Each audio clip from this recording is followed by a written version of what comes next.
তিনটি ড্র নিয়ে 2026 ফিফা বিশ্বকাপের গ্রুপ পর্ব থেকেই বিদায় নেওয়ার পর গত শনিবার তেহরানে ফিরেছে ইরান জাতীয় ফুটবল দল।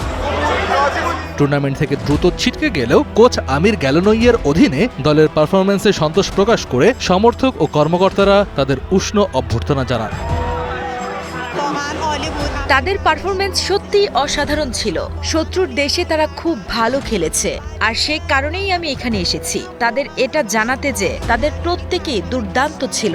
তারা এমন এক দেশে আমাদের পতাকা উড়িয়েছে যে দেশ কখনোই আমাদের ভালো চায়নি। এবারের বিশ্বকাপে মাঠের লড়াইয়ের পাশাপাশি মাঠের বাইরেও নানা প্রতিকূলতার মুখোমুখি হতে হয়েছে ইরানকে। ওয়াশিংটন ও তেহরানের রাজনৈতিক উত্তেজনার কারণে টুর্নামেন্ট শুরুর ঠিক আগ মুহূর্তে যুক্তরাষ্ট্রের অ্যারিজোনা থেকে মেক্সিকোর টিউয়ানায় নিজেদের বেস ক্যাম্প সরিয়ে নিতে বাধ্য হয় তারা। কঠোর বিধিনিষেধের কারণে ম্যাচের মাত্র একদিন আগে ইরান দলকে মার্কিন যুক্তরাষ্ট্রে প্রবেশের অনুমতি দেওয়া হচ্ছিল। অবশ্য সিয়াটলে তাদের শেষ গ্রুপ ম্যাচের আগে এই নিয়ম কিছুটা শিথিল করে দুদিন আগে ভ্রমণের অনুমতি দেওয়া হয়। তবে ম্যাচ শেষেই আবার তাদের মেক্সিকোর বেস ক্যাম্পে ফিরে যেতে হয়েছিল।